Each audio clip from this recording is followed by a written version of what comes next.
We are live. Fantastic, and thank you, Martha. Today is the 37th edition of the #Sales EU Twitter chat and Google Plus Hangout. Welcome, everybody. It's great to see everybody on and tweeting already, so fantastic. All I can say is, Julio, you obviously have a fanatical audience which is following you around, which is fantastic for us, I have to say. And they've been great, Richard. And over the years, I mean, I've met so many friends over social media, and have met so many smart people that I'm glad everybody's here for today's chat. Absolutely, it really does open the world up, and it does make it seem like a smaller place. Now, before we get going, let's introduce yourself. So, you're Julio, and you have a Twitter handle, which is? Yes, I'm Julio, and my Twitter handle is @JulioVisco. So that's JULIOVISKO. Fantastic. And if somebody wants to visit your website to find out more about you, where should they go? You can hit me up on LinkedIn. It's linkedin.com/in/social selling, or pop over to rfactor.com. That's RFACTR.com, and learn more about our social selling platform. Fantastic. I have to say, I did take a look at it before, and I am very tempted to try and see if I can get a free trial from yourselves, because it looks really useful, actually, particularly in that business-to-business sales environment where the salespeople don't have enough time to do a lot of stuff themselves. I think forgive me if I'm wrong here, because I'm only looking through the website previously. It's the syndication, so you can get your marketing team to help get you great content and then push it out to your salespeople, who then push it out the stuff they like. Is that correct? Exactly. I mean, that the conversation we're having today about influencer models, and it just ties in very nicely, because that's exactly what our platform does, is empowers people to build influence, to share the right content, and for marketing folks to be able to drop content in and syndicate it out at a mass scale. So yeah, you're bang on, Richard. Absolutely, because of course when we talk to salespeople, the one thing they tell us is they never have enough time for anything other than closing, of course, because that's what it's all about, or you don't get any coffee. But we all know that you have to put the work in at the front end as well, so this is a tool to enable them to actually do that, which I think is really cool, actually. And we were just speaking earlier on, it is something where I would really like to take a look at it myself, because I think it is something which the marketplace is really looking for. So yeah, talk to me afterwards, or talk to Martha afterwards, actually, because she'll be the one that would have to use it. Definitely. We'll chat after. Yes. Fantastic. Okay, so let's move forward. So you're the VP of Marketing at rFactor, so that's @rfact, FACTR at the end. So that's rFactor. Right, let's dive into the first question. Tell us, how did you get started on social selling?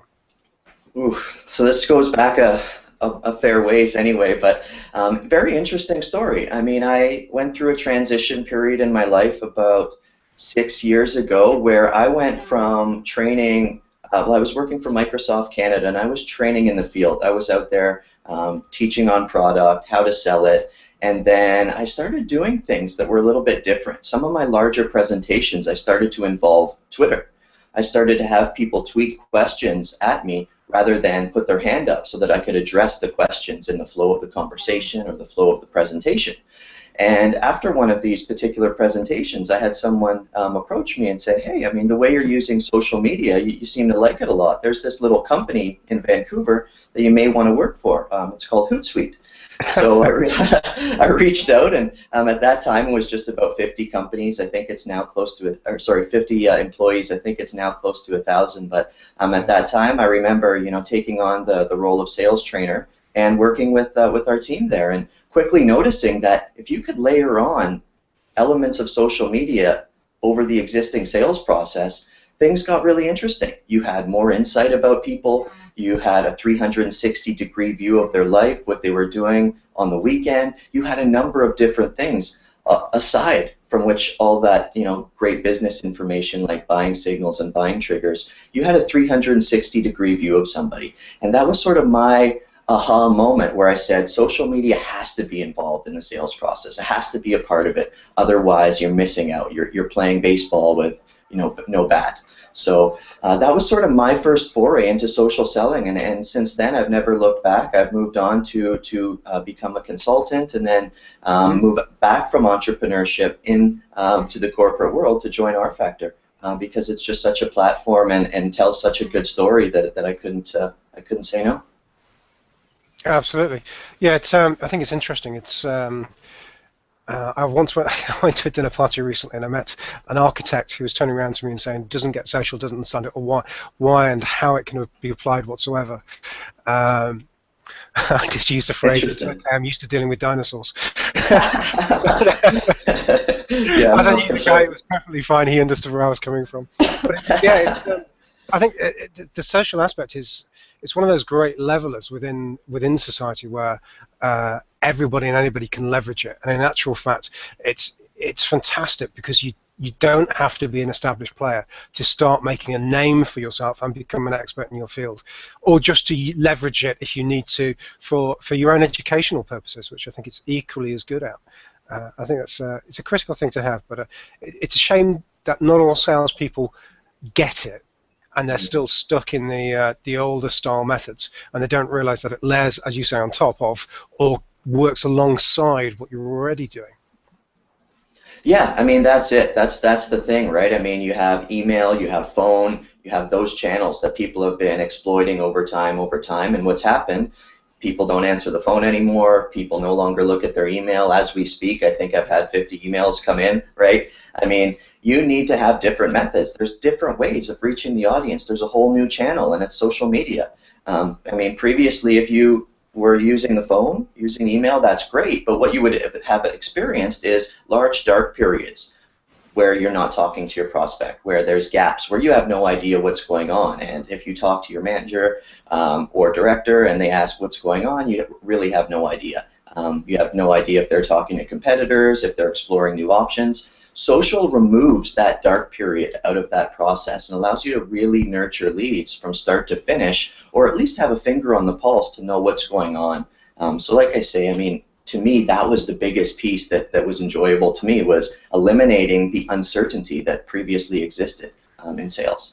Absolutely. So, when you got started within social selling, what were the sort of obviously you started off using Twitter. So what did you do there? How did you turn around and start to organize your Twitter profile, that sort of thing? Because a lot of salespeople, it's actually the first steps. And even at Pipeliner, for example, we've had a new chap who's joined us, etc. His previous picture on Twitter was that of a spaceman. You know, some people really need help with those basics. And it's easy for us to sit here, we've been involved with social for quite a while, to forget quite how hard it is to do those baby steps to begin with.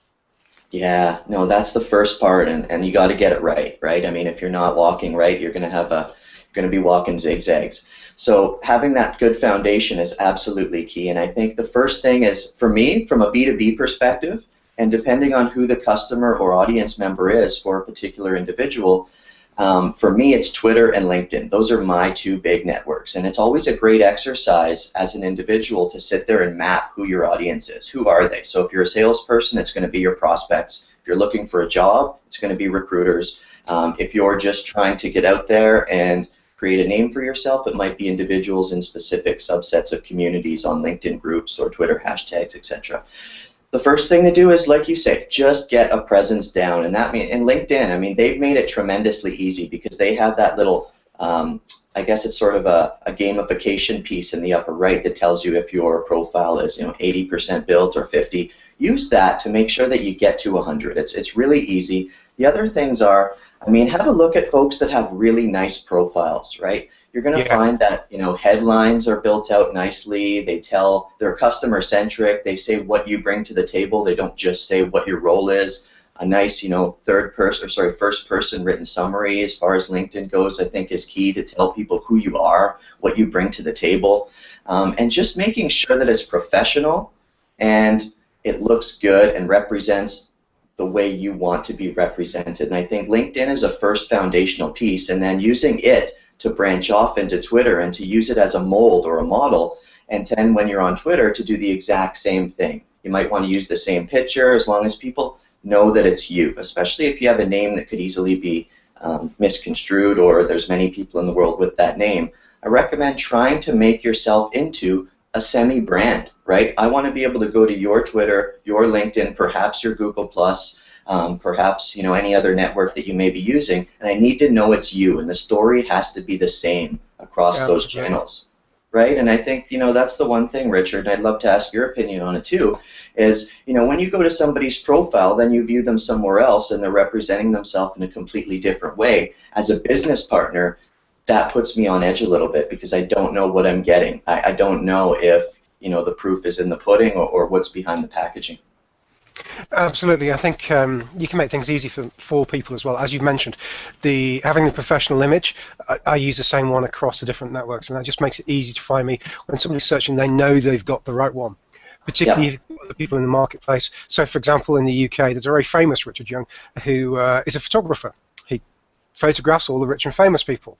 So, I used to be higher ranked on the old Google searches. Then he came along, he got his website.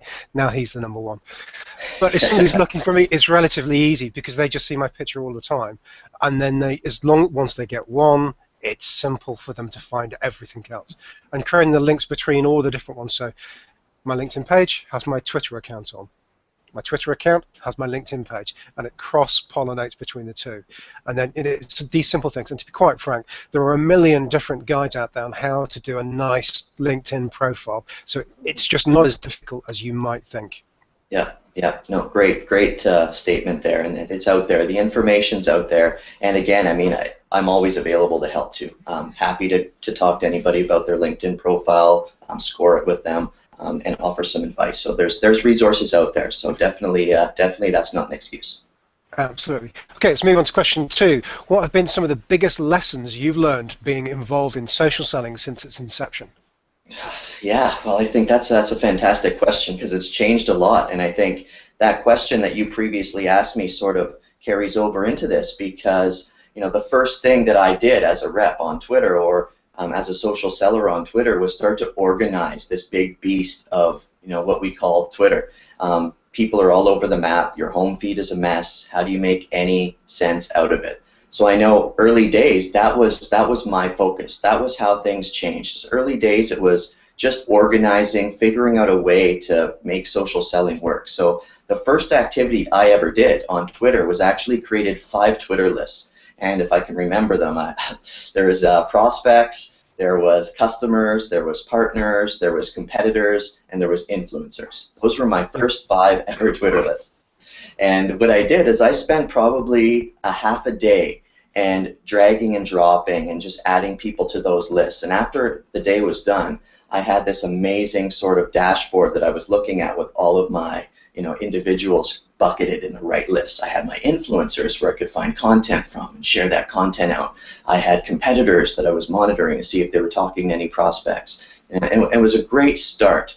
But since then, it's changed quite substantially. It's gone into several other networks. It's gotten much more advanced. When things started in social selling, I mean, I could probably say, I just didn't know how vast it was. Looking back at it, I think it's changed so drastically. I think so many more people are on it, so I think it's still changing. I think that marketing wasn't supporting people at first, and I think now we're starting to see marketing support come into play. I think people are getting smarter at curating content and sharing content. I think more people are using social selling, so what that means is now our message or your message needs to be so much more valuable, so much more impactful, because there is just a world of information being shared every second, every 30 seconds. It's insane. I can't even keep my eyes on my Twitter feed anymore. It's that quick, Yeah. So to me, it's finding out the way to stand out. I think the first part of social selling was standing in. I think it was just building a profile, figuring out social selling. But now that there's such a mass that has adopted it, I think now it's how to stand out, and it's how to stand above everybody else. How do I give better information at the right time? How do I identify buying signals and buying triggers online? So I think it's got much more advanced, and the amount of technology and tools out there to help people adopt social selling is absolutely crazy as well. So I think it's here. It's no longer a buzzword. It's here to stay. Absolutely. I guess for myself, it would be when I first started in what became known as social. Unfortunately, showing my age, it was CompuServe. It was really a case of jumping in with both feet and just answering questions for people. and being generally helpful, which was great. But then it can become such a time suck. So it's learning to manage rather than just constantly sit and waiting for people to engage with you or monitoring everything. It's turning around and saying, I've got time for monitoring, it's this time, etc. But then probably turning around and making your interaction near real time. So, for example, I use my mobile phone, cellular phone all the time. So, because that's got the Twitter alerts that come through, then I can respond to it almost instantly. And if I'm in a meeting, fantastic, I don't need to respond to it. But if I'm sat in a car, sat on the train, a plane, waiting for somebody to attend that go-to meeting, etc., I can do it then, and it becomes instant rather than having to schedule time for it to happen. Because as soon as I schedule time for it to happen, it becomes burdensome. So I think reacting to it in the same way I would as a telephone call or an email works pretty well, and you tend to do those on the fly, as I would describe it. So I think my takeaway of the biggest lessons I learned is try to do it real time rather than on set times. It's the same with email. Although I know people do turn around and practice, I'll only do email in the morning, then I've got my afternoon free. That doesn't work for me, I have to say. You can guarantee my boss will always email me in the evening, so therefore I must answer. No, absolutely. I think that's such a great point. And being there, being valuable. If you're not the first one to answer the question, somebody else is, and they've just stolen your value that you could have potentially added. So I think that's a great point. I'll certainly reduce your value, particularly when there's so many people looking to buy into the market, etc. I think, absolutely. And with more people being socially enabled, you have to be faster. You have to be quicker, more on top of the game. No, simple as that, Richard. Simple as that. And I mean, this is no sales pitch by any means, but that's exactly why I fell in love with R Factor when I first used it, because it's the content syndication piece. But what it has also is a social inbox, which takes in or aggregates all messages that you need to action on in social into one slot, one nice email box. So you can pop in and say, oh, I need to get back to somebody on Google+, on Twitter, oh wow, on Facebook as well. Whatever that might look like. So it kind of brings that into one inbox so that you can have those interactions real time on the fly, but be as efficient and productive as possible. Absolutely. That sounds fantastic. Right, so question 3, should sales reps focus time on developing a personal brand? Now this is quite a difficult one. I think it's, I find this a really interesting question, and there's 2 reasons. One is that I know some bosses have a problem with employees having a brand, and the second one is there are some employees who are being told to have a brand who really don't want to have a brand. So it's quite so go for it. Should sales reps focus time on developing a personal brand? Yeah, I mean, like you said, this is one that you can, damned if you do, damned if you don't, right? I mean, whatever the approach is, there's always another side to this one. Should sales reps or just employees in general have a personal brand? Yes, I think so. I think it needs to be controlled. I think it needs to be strategically put in place. But I think, yes, there needs to be focus on personal brands. And why is that? Well, I mean, if we look at Edelman's Trust Barometer, for example, and which is a group that surveys consumers, B2B, B2C, looks at where trust is formed. Where do you get the information that helps you form a purchase decision? And what I've seen, or what Edelman's has seen, has been this complete reversal, right? Years ago, people were trusting marketing material, they were trusting brand messaging, and that has completely flipped. Now where their trust is in third-party brand advocates or third-party people who might not have a direct affiliation or might not be in a C-level position with a company. That's who people are trusting because it's a personal message, it's coming from them to their network, and people trust that more than a brand message. So there has to be a way to start empowering people in a company to tell the story. There has to be a way to help spread that message through the people instead of just through traditional marketing messages. Concept being is co-creation of materials, co-delivery of materials, empowerment of employees. That's the best way to tell the story today. And as a company, if you're not figuring out a way to activate your employee base, or at least your salespeople, who are now the frontline people who are probably the first touch point with a potential prospect, then it's a huge fail, because that's the way the story needs to be told. There has to be a way to activate people to help tell the company story. So in my opinion, yes, I think we need to figure out a way to build personal brands. Yeah, I think certainly if you think about the traditional salesperson, they effectively are building a personal brand already. It's just not a digital personal brand. So this is a Yeah. natural extension to what they're doing anyway. They just need to understand the tools and the techniques for keeping that up to date in exactly the same way as they have a network of people that they leverage for referral selling. Social is very, very similar in many ways, and effectively your LinkedIn page, that becomes your digital footprint, the centerpiece effectively, particularly with LinkedIn, where people can find you, search for you, and find out what you do, and then turn around and take it from there, particularly if you're using things like LinkedIn posts, which I know we'll get to later on. Then that's a great way for people to be able to pick up who you are and engage with you. I personally have found that with some B2B posts I've done. I've directly generated leads off the back of it, which is a fantastic idea. Absolutely. I mean, it's genius, right? I mean, pieces of content today are breadcrumbs that are going to lead prospects to you tomorrow, right? I mean, content marketing is the game. People are out there searching. They want to form their own opinions. Buyers are more sophisticated. They're doing research. And if you are not contributing to putting bodies of information online for people to find when they're doing that research process, then every single time that trail of breadcrumbs is going to lead them away from you and to a competitor. So you have to be in the game with that content. I love it. If it's not you, it's somebody else. That's just the reality of stuff today. So it's the same as if you were not doing any marketing at all or lead generation, it's either going to be you or it's going to be somebody else. And if you do nothing, guess what? It goes elsewhere. Yeah, and Daniel also mentioned a very important point. Yeah, you already said it, Julio. He said that he's always telling his reps that customers buy from the people behind the company and not the company. And I mean, that's nothing new. People buy from people they trust. And I think it's very important to have a personal brand, because it's a way to meet prospects on equal terms, and this is a big advantage. I agree, 100%. And I have 1,000,001 stories. I mean, I was at a coffee shop the other day delivering a demo for an individual who wanted to see R Factor.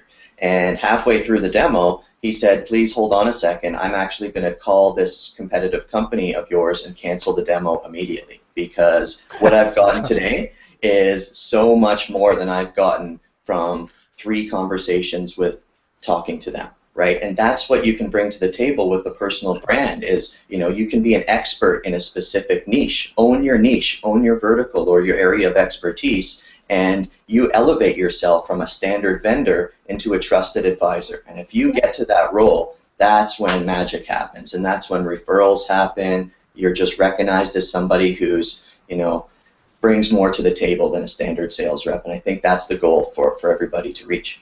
Yep. Absolutely.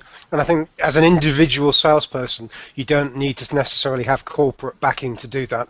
And as an individual salesperson, it does you a lot of good, and it becomes part of your ability and transferable asset as yourself when you move to other companies as well. And your company should leverage you as an individual and your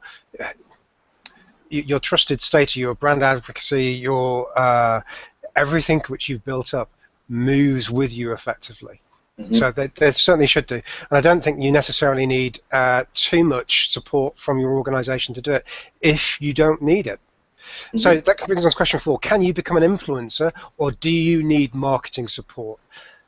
I think certainly marketing support helps. Certainly does, right? Yeah, no, for sure. I think marketing support is huge. We can look at some of the big monster companies out there. IBM, for example, if you look at them, I mean, that's an example. That's a case study of how marketing has helped support thought leaders and help elevate them, right? Delivering the right content, providing pages or blogs for employees so that they could pin information on and start to develop that personal thought leadership. I mean, what a great job they've done. However, I would say 99.9% of everybody will not get that marketing support at that level right now.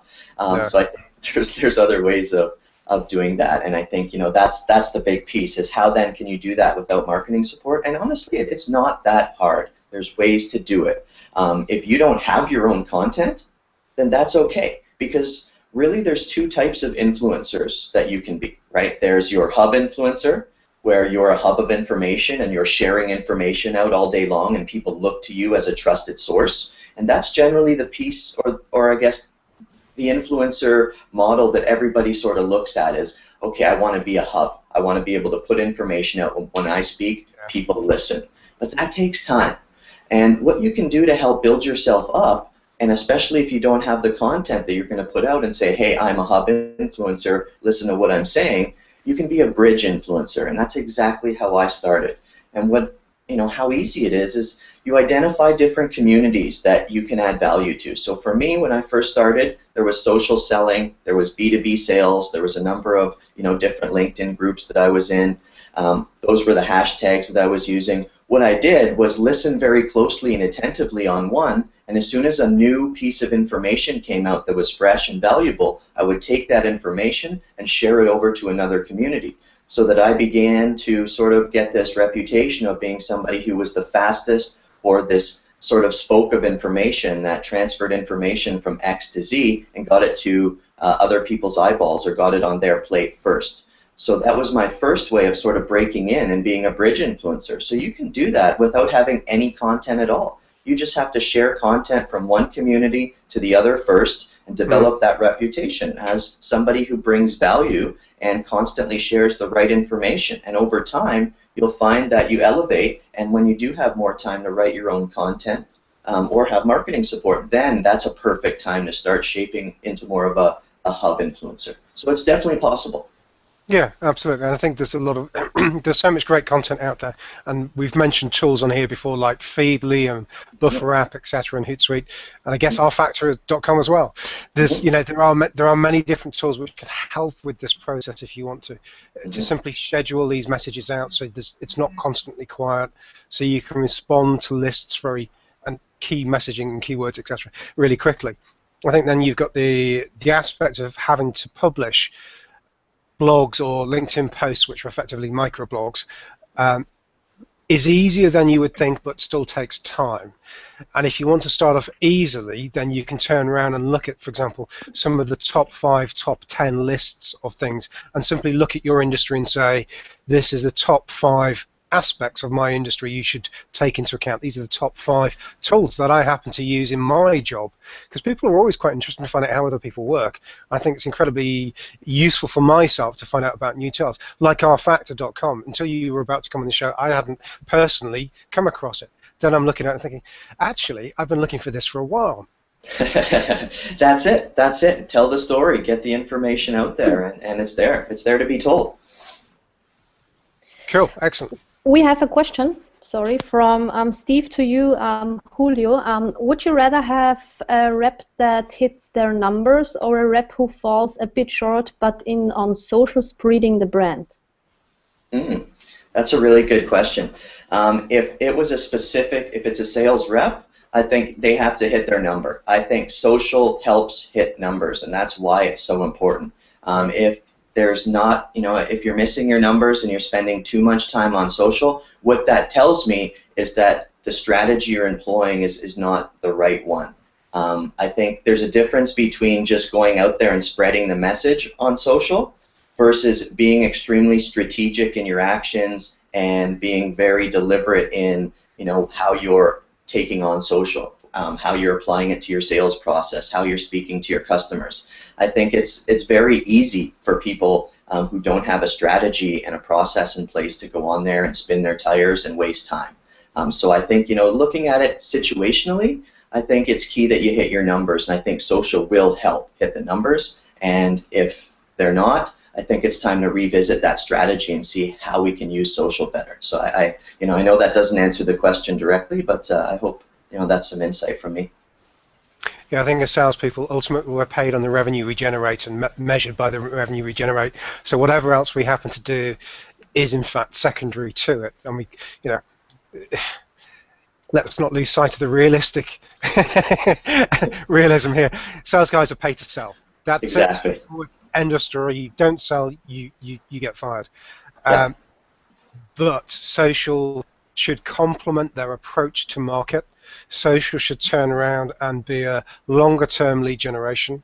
And in fact, social for the individual should be helping to build that person up as an influencer in their market space, so that the company they are working for will be leveraging that. So from a salesperson's individual perspective, it doesn't just start and stop because you're with one organization. It should continue throughout your career.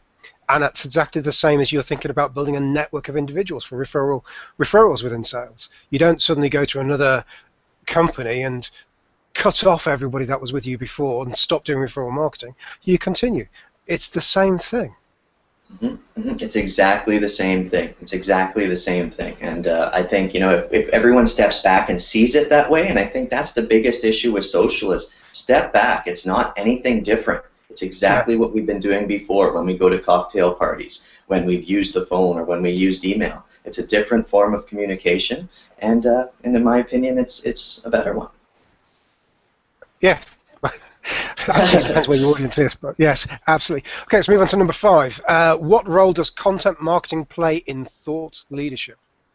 Ooh, that's a very good question. So content marketing plays a lot, right? I mean, I think that's the currency that you have to work with online. Content is currency online. It's what brings value. It's what adds value. It's how I've built up any sort of followership over the past 5 or 6 years, is because I'm sharing content that my audience wants to see. So what role does marketing play in it? I think marketing plays a big role in, if it's salespeople we're talking about, they have got to figure out a way to map their content to the sales process, and that's something that not all marketing teams have done yet, which doesn't surprise me. But at the end of the day, it's something you need to do, is figure out which content you have currently in your entire database and how does it map to the buyer's journey. When should somebody get this piece of content? Which content is actually the best one that pushes someone from one phase of the funnel to the next one? And make sure that your sales team has direct access to that so that they can share that on the fly. Whether some of it goes out via social, some of it goes out via email, it's so necessary, in my opinion. And then the other piece is, how do sales reps or individuals build themselves up as a thought leader? And it's not through just simply sharing your marketing team's content. I think we will agree on this, is that might be the least important piece of building up thought leadership. It's the people who share good third-party content from Forbes, Inc., whatever those pieces of content are for you, that work for you. Depending on what industry you're in, you might have a whole other website or offering that you get content from. But regardless, you as an individual, as an influencer, you have to own your niche, and you have to share the right content to help you own your niche and to help build that up.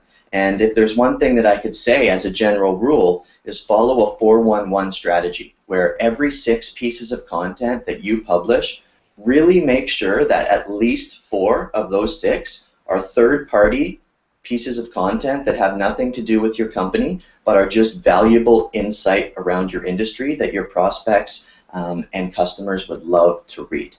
Now, if you share 4 of those, then you're now allowed to share 1 piece of content that might be to a landing page, a webinar, etc. And also 1 piece of content can be a direct, over to our monetized property or over to book a demo or whatever that looks like. But if you maintain that strategy or that formula, you can ensure yourself as an individual will never be perceived as somebody who just hard sells and doesn't give value. If you maintain that recipe, you'll be sure to make sure that folks are looking at you as an information source, not somebody who's constantly selling, which is the biggest mistake you can do on social, is actually hard sell and try and sell somebody. Absolutely, complete turn off for most individuals on the social environment. I think the reality is that they're generally earlier in the buying cycle, as we describe it. So the hard sell is too early. Straight and simple. I would say that actually the hard sell, as it used to be known previously, is outmoded and outdated in many, many situations. And in fact, I much prefer a collaborative approach with customers, and then it naturally closes because it's ready to. Obviously, sometimes you need to give them a swift kick just to make sure that they do go over the line. But you do it together, basically. And exactly. hard sell doesn't dovetail with that whatsoever. I think it's really interesting to talk about the marketing content, because that to me is good sales and marketing alignment, which I think is what most organizations really do struggle with.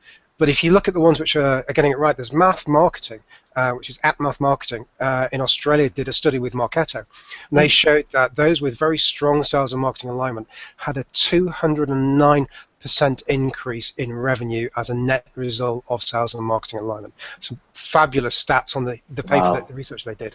But if you look at that content side of it, we know that 90% of the stuff that marketing produce, sales teams don't use. So if the question comes back to what role does content marketing play, well, it depends on the content, and it depends on what marketing are giving you, I think is really the answer, because it has to be, as you've said, aligned with what the buyer needs at the particular stage they're at to be useful to the buyer. And if it's not useful to the buyer, then I don't care. And I think the benefit for the marketing team is actually if they get their salespeople to share out some of these things via social, they can track that very easily to see what the results of inbound traffic or click-throughs, retweets, etc. are, and then they can see how popular a specific piece of content is, which enables them to then refine the process of what works and what doesn't work. Now, obviously, that doesn't necessarily translate from social to a face-to-face meetings and giving out literature, etc. But it does give them a very good starting point where they can build data sets. And of course, the salespeople then know what works as well, so that then everybody is much more engaged. You're building buyer personas, different people like different types of content, and it works well.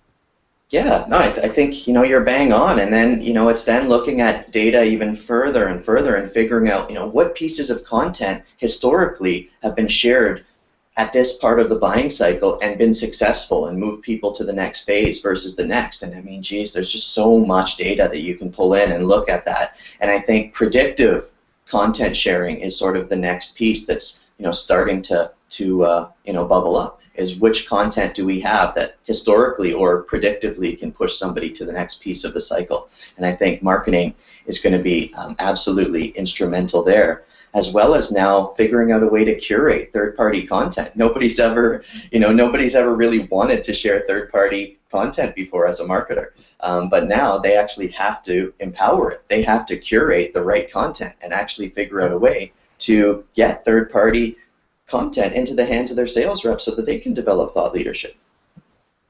We've just got a question coming through from James Easterling. What should you do with a business-to-business lead that doesn't lead to a sale? That's a great question.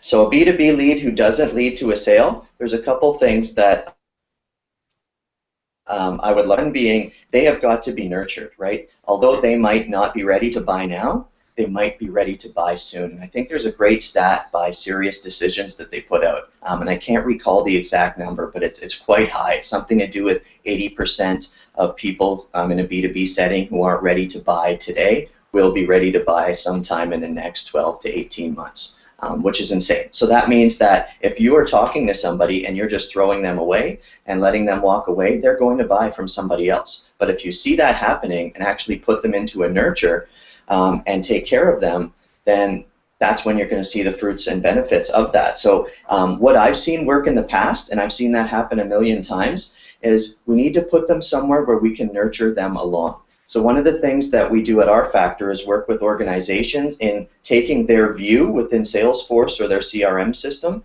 and recreating that view within a social media dashboard. So appending Twitter handles to everybody who's there, LinkedIn URLs to everybody who they have, and then being able to monitor them and share the right content at the right time with them to nurture them along until they're ready in the sales process to actually step forward and potentially move closer to buying. So I think that's the piece, is making sure that you put them aside and don't let them go and continue to feed them content.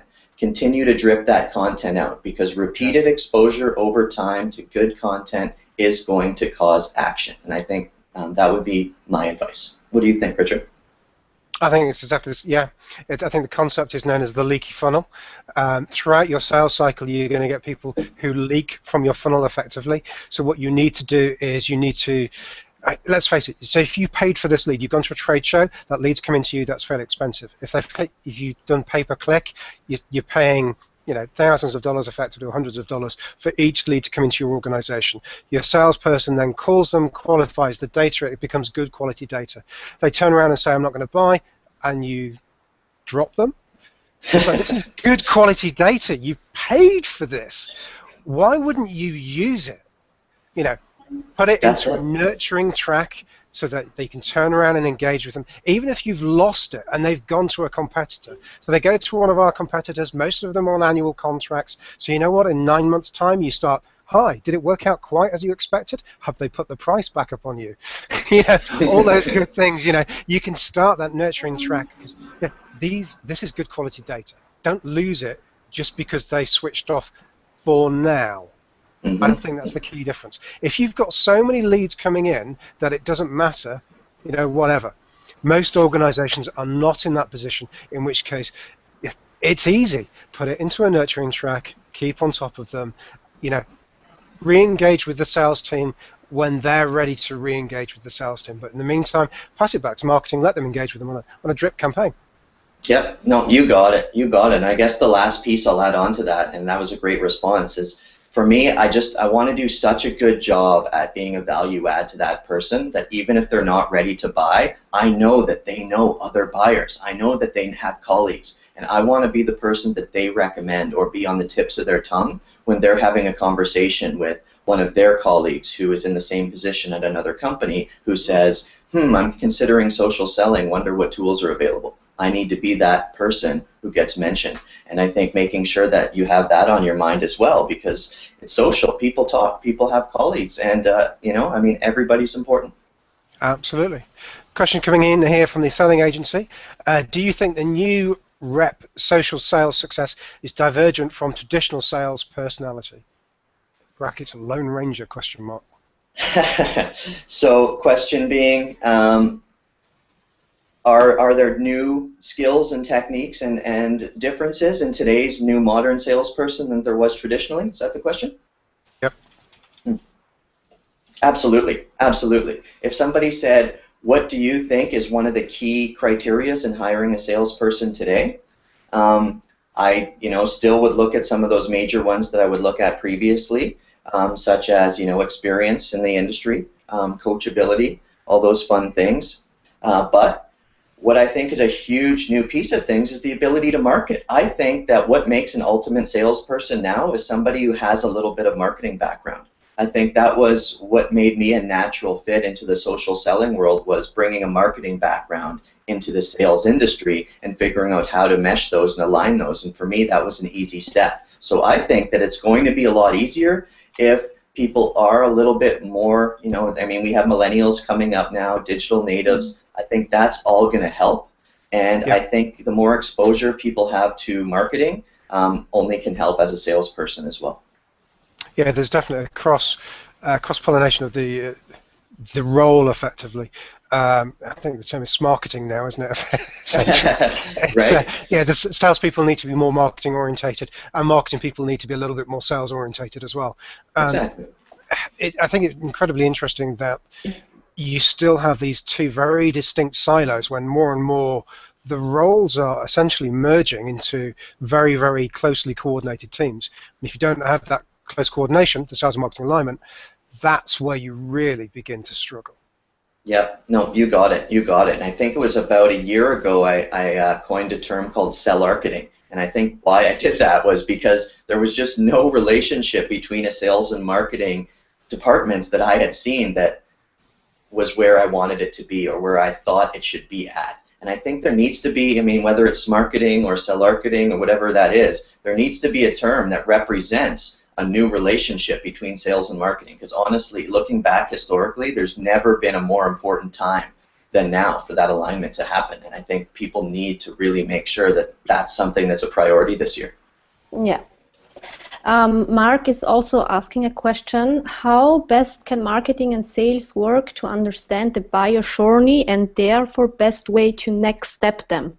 Great question. I think that, along with what I just mentioned, I think what's important is marketing and sales to really start to meet and start to align. And what I mean by that is there needs to be people appointed, somebody from sales, somebody from marketing, to at least have a meeting, at least sit down once a week or bi-weekly and really make sure that things are aligned, things are working properly, and the messaging is working. That's going to require a little bit of coordination on both sides. And generally, the first thing that I recommend doing is putting your heads together and getting in a room, marketing, sales, so whether it's the VP of sales, director, somebody from sales enablement, and somebody from marketing, there has to be a consensus on who is the buyer and where are they and what pieces of content do they need. So I think sitting down and first looking at who is your buyer persona is absolutely the number one most crucial step, and then mapping backwards from your buyer persona to figure out where they're at online, which social networks they're on. So given that buyer A is has XYZ qualities, they should be on LinkedIn, Twitter, and Google+, for example. So that's going to tell you very quickly where you need to be, at least from a professional standpoint, and where you should be sharing content to. And I think understanding where they're at is the first step. And then I think breaking it down even more is where in those overall social networks are they? I mean, LinkedIn is huge. Twitter is big. There's so much going on. So then it's determining which micro communities you need to be active in. So on LinkedIn, given that your buyers are there, now which groups are they in, and should you be active in those groups? On Twitter, which hashtag should you be sharing? Because if you're just sharing messaging, it's going in the space unless you're hashtagging it and strategically getting your message in front of people. So I think sitting down with marketing and sales, getting a good idea of who the buyer is, where they're at, and which pieces of content should be shared, I think is probably the first step in the right direction for sales and marketing to align.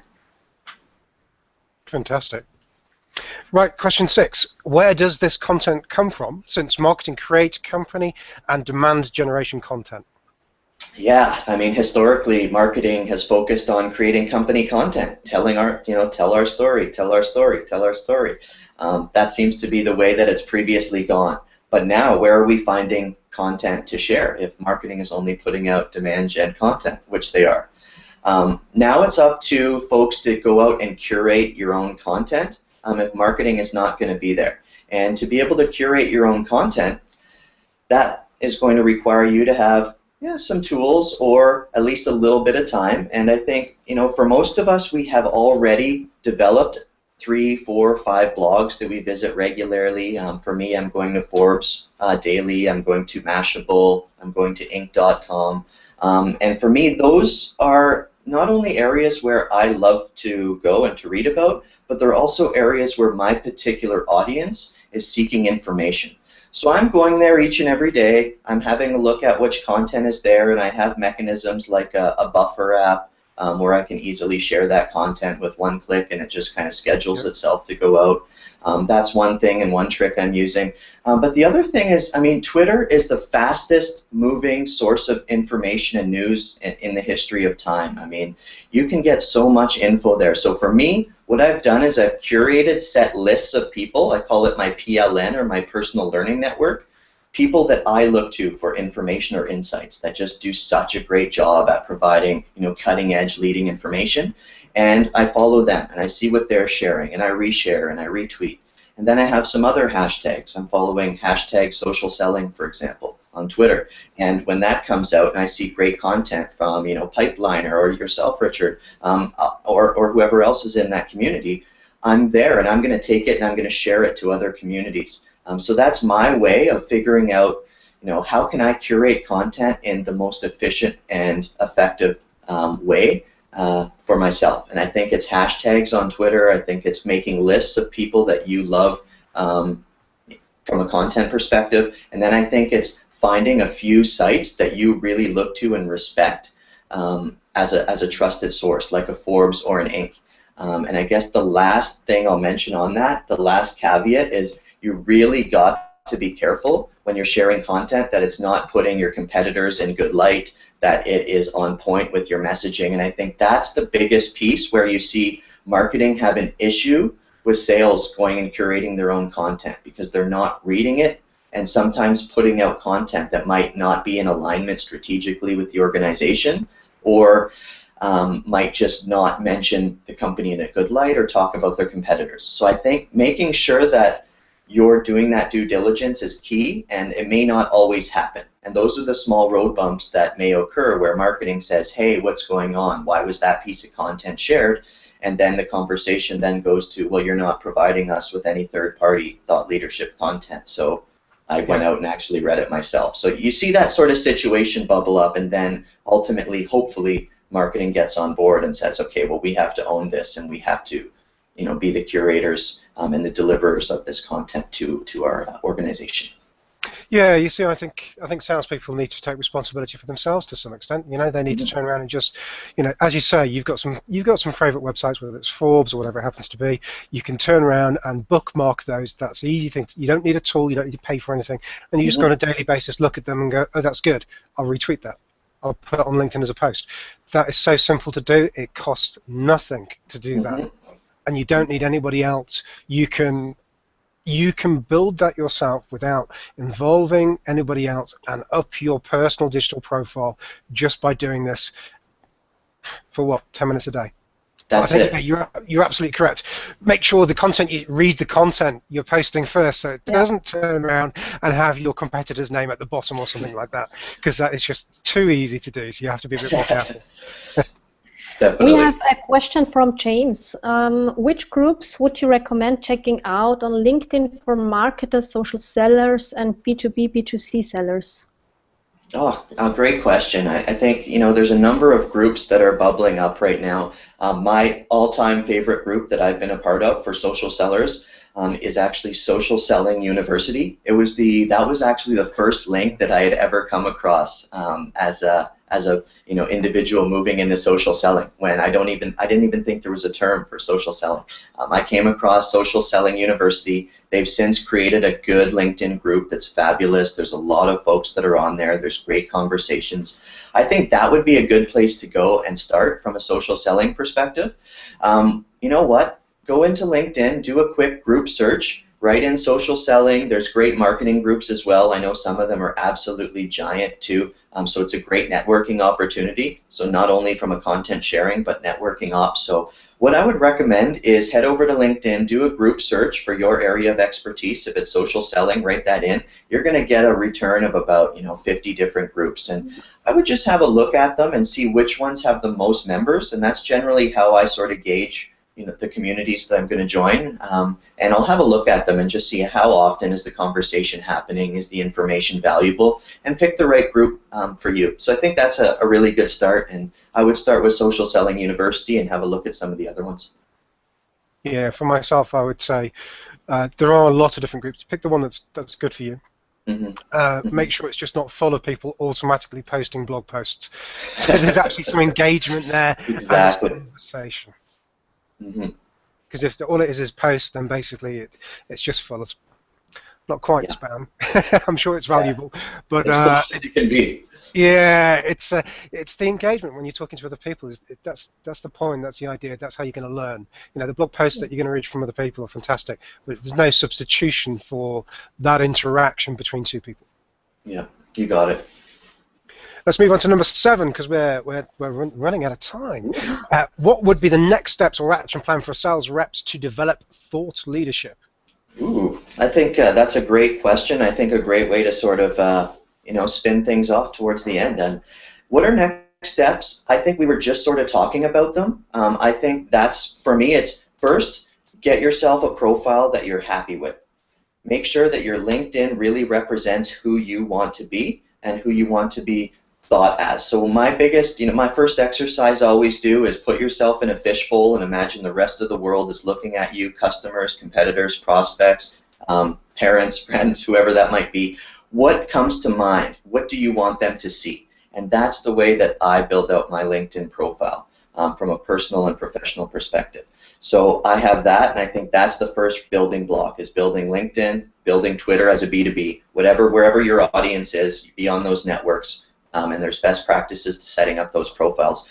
But then I think once you're on those networks, the key is to identify which communities that you want to be a part of. And that generally happens by, again, looking at your buyer persona and mapping them back. So yes, they're on Twitter. So given that they're on Twitter, now further, where are they on Twitter? What groups are they a part of? And when I say groups on Twitter, I say hashtags there. So absolutely find out which hashtags that your buyers are on. Make sure that you start getting active on those hashtags.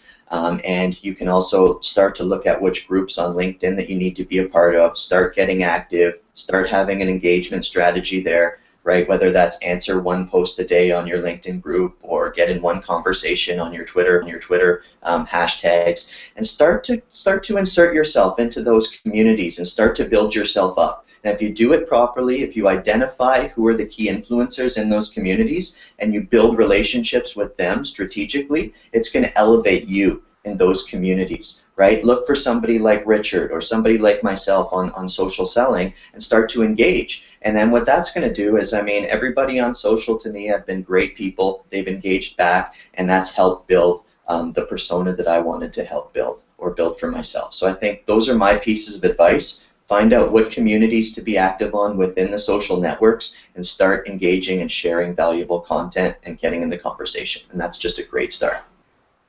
Absolutely. I think you're right. I think the first thing is to turn around. Let's use LinkedIn as an example. You've kind of got two aspects to a LinkedIn profile for most individuals. The first one is, if a prospect finds it, they need to know that you're good at your job, you're respected by your peers, you've got a good track record, some links through to corporate related information which they will find useful. So hopefully that's insights driven rather than just a corporate brochure. And if you're going to put just a corporate brochure up there, to be quite frank, wouldn't bother. Make it so it's for them rather than just just plain marketing. You know what? Because they can go to your website and just get that. There's no point. Mm-hmm. Mm-hmm. Fill out Exactly. all of the information and make it easy for them to contact you. So, for example, LinkedIn, somebody searches within it, etc. And you can also, when you start searching for things within Google, other search engines may exist, it will turn around and check LinkedIn as well. So you've got to have those keywords. So think about your industry. So for myself, I'm in the CRM industry, sales within that, and it's, so I'm looking at keywords around those aspects. So you'll see the word sales and CRM mentioned throughout my my LinkedIn profile, so that if somebody searches for me, it's easy to get and hit me, basically. And yeah, so think about it from your prospective's point of view. What do they want to see? And I guess the second one, which a lot of people use LinkedIn for, is the recruitment side of things, because lots of recruiters are using it. And in actual fact, if you've got a good profile which is set up for your buyer, it will work for recruiters as well, because it's all about keywords and that's what they're looking for. Mm-hmm. Mm-hmm. I love that.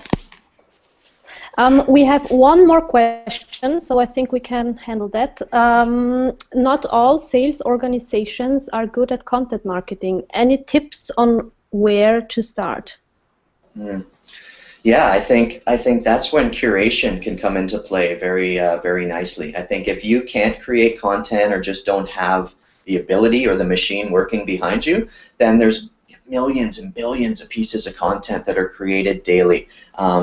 Or go out and leverage other people, for example. Ask people to be guest bloggers on your blog and have them write for your blog. Reach out to industry leaders and feature them, do an interview on them. I mean, there's ways to get content created, and there's ways to involve others to take a little bit of the burden off if there's not a lot of push or strategy or money behind a marketing team. So I think there's ways to leverage other people, and I think there's ways to just share third-party content in a way that it drives demand back to you as a salesperson. So I think there's a couple different ways to look at that question. Yeah, that's absolutely true. And I think, as we mentioned earlier on, just simply having your favorite blogs, bookmarking them, so then you can turn around and start sharing them. That gives you a mechanism for sharing on social networks, although it doesn't generate you a specific blog that you can that you can post things. But if you then go back to we all find the top 5 list of, that's simple to produce yourself. It doesn't take too long to do. You can produce that on a weekly basis. My top 5 things mine might be, for example, home working. What tools do I need? How do I concentrate at home when the kids are running around, when the dog's barking, as in previous episodes, and various other things, so I might turn around and talk about that. I can talk about CRM. I can talk about what are the top issues my customers face, and how do I, without naming necessarily any products, overcome those issues, because that helps to establish me as an expert in my field. And if it's got my issues that my customers want, guess what? When they search, I come up. Thank you very much. We are out of time. It has been a pleasure having you on board. Thank you very much for giving us your insights. That's been fantastic. And we've had a great reaction on Twitter as well, which is fabulous. Great. Well, thank you, Richard. And for anybody out there, if you want to get a hold of me, again, that's Julio Viskovich. You can get me on Twitter at Julio Visco, JuLioVisko, and on LinkedIn at linkedin.com/in/social selling. That's a fantastic LinkedIn profile. It's a great one to get. Brilliant. Thank you very much. And don't forget, his company that you're working for is rfactor.com, which is rfactr.com, which helps to share the content around your team. Thank you very much. Thank you for your time, Julia. Cheers. Have a good one. Bye. Bye, Martha. Bye, Richard.